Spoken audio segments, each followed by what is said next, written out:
Que fait un pays? Et là on nous dit non, non, ils ont été pris par surprise, Alexis. Je comprends pas.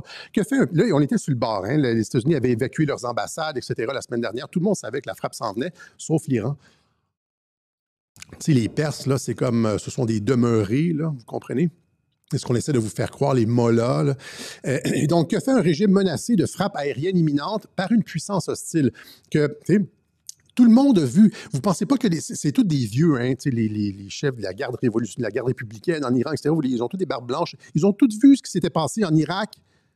Ils ont tout vu ce qui s'était passé en Syrie. Ils ont tout vu ce qui s'était passé en Libye avec Kadhafi. Ils ont tout vu. Ils savent exactement c'est quoi le pattern de la guerre aérienne alliée israélienne, etc. Ils le savent.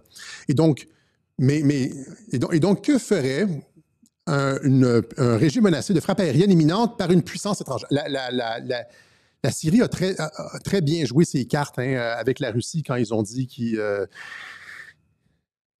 je ne veux pas rentrer dans la Syrie là, pour l'instant. Donc, il place son système de défense anti-aérien en alerte maximale. Il place son système de défense anti-aérien en alerte maximale. 2, il place les personnalités VIP du régime en sécurité dans un endroit sûr. Parce qu'Israël ne fait que ça, frapper des scientifiques, entre autres, là, des scientifiques nucléaires. Dans la rue, voitures piégées, ils sont ciblés, les hauts dignitaires du régime sont ciblés, les scientifiques sont ciblés. Là, on essaie de nous faire croire qu'ils sont restés à la maison avec leur famille à boire le thé. Pendant que l'alarme était, les missiles étaient partis, puis qu'ils étaient des cibles légitimes, puis qu'ils n'étaient pas dans une base, c'était pas souterrain, non. Mais en tout cas, donc ils placent ces personnalités VIP du régime en sécurité dans un endroit sûr, puis ils devaient sûrement avoir leur cellulaire avec eux en plus. Pensez-y correctement, là. C'est des Iraniens. 3, ils planifient une riposte stratégique d'intensité égale ou supérieure à la frappe ennemie. Ils planifient tout de suite. Quand tu t'attends pas de regarder les dégâts. Là, ils ont tout de suite un target package. C'est ce qu'on appelle un target package, là, c'est-à-dire ils vont nous détruire ça, ils frappent nos sites nucléaires, on va frapper exactement d'une frappe avec une intensité égale ou supérieure. C'est ça en relation internationale, ça s'appelle la proportionnalité. Okay? C'est des concepts en relation internationale. Là. Alors donc, on constate que les frappes étaient cosmétiques. Là, le point 1, c'est que fait un régime menacé de frappe aérienne imminente, il place son système de défense anti-aérien en alerte maximale. En alerte maximale. On va se calmer un peu, là. J'essaie d'être rapide et déjà une demi-heure, c'est busté. Je ne serais pas... Donc, quel est le système aérien dont dispose l'Iran? Il dispose du meilleur système anti-aérien disponible sur le marché. Le joyau de la technologie russe, le système antimissile S-400. La Russie fournit des batteries de missiles S-400 à l'Iran. Israël devrait-il s'inquiéter? L'Iran reçoit ses premières livraisons de S-400, ça c'était l'été dernier, en 2024, de la Russie. Donc, il dispose du système anti-aérien S-400. On va aller voir les capacités du système S-400 parce que présentement, Israël est comme dans le ciel, il frappe, puis on dirait qu'il n'y a aucun anti-aérien. C'est comme, ils n'ont aucune capacité de réponse, de protection, etc. Et donc, c'est comme, soit ils ont décidé, c'est comme Assad, soit ils ont décidé de ne pas tirer, de ne pas se battre, ou le système, les Russes ont désactivé le S-400, ils pèsent pour essayer d'arrêter les missiles, puis ça ne fonctionne pas. C'est comme, merde. Et donc, ce serait comme... Parce qu'il n'y a aucun anti-aérien présentement. Là. Il n'y a présentement aucun anti-aérien. Le S-400, c'est quoi le S-400?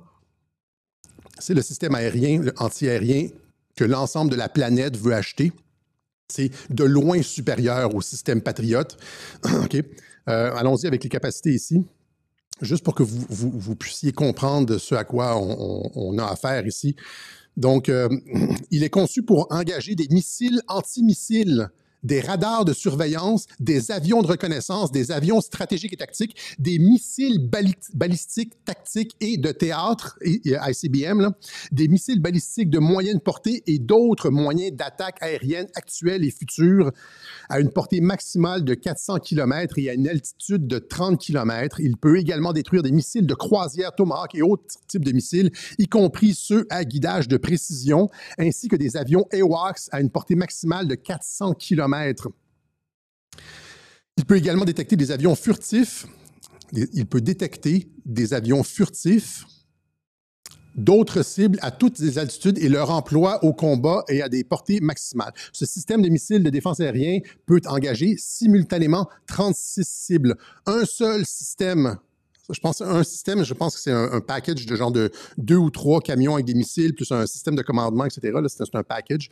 Un seul de ces systèmes-là peut engager 36 avions, missiles, des missiles comme les genres de missiles qui ont été envoyés par Israël, des missiles balistiques.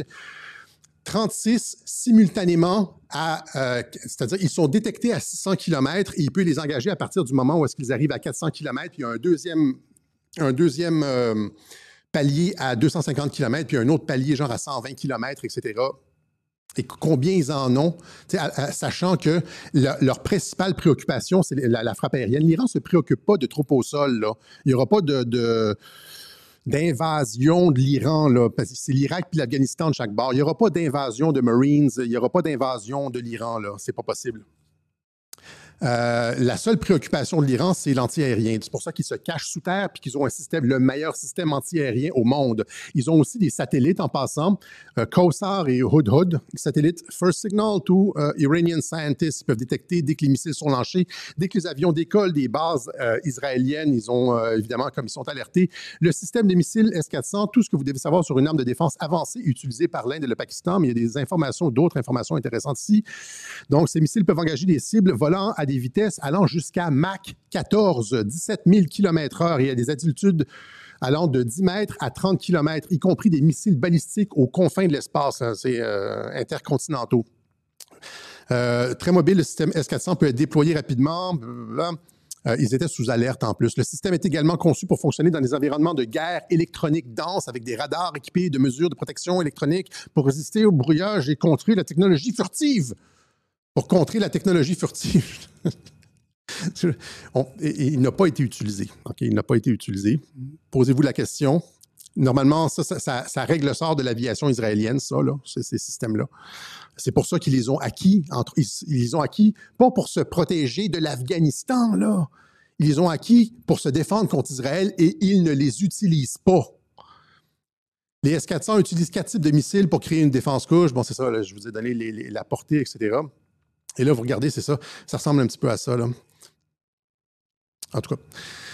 Donc, c'est le système... c'est le système antiaérien le plus sophistiqué au monde.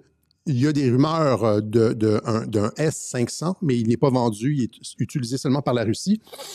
Ce système-là peut détruire les cibles, les avions, les missiles, etc., avant même qu'ils entrent dans l'espace aérien iranien. C'est-à-dire à partir du moment où ils sont au-dessus de l'Irak. Comprenez? Et là, on nous présente ça comme si Israël avait comme carte blanche dans le ciel iranien. Vous voyez ici comme des frappes massives, ça c'était aujourd'hui, des frappes massives ont eu lieu à Téhéran après que l'armée israélienne a averti les Iraniens se trouvant à proximité d'usines d'armes. 5 voitures piégées. Ça dit traquer les lanceurs de missiles, etc. Ils ont libre accès au ciel iranien, alors que les Iraniens ont le meilleur système de défense antimissile au monde.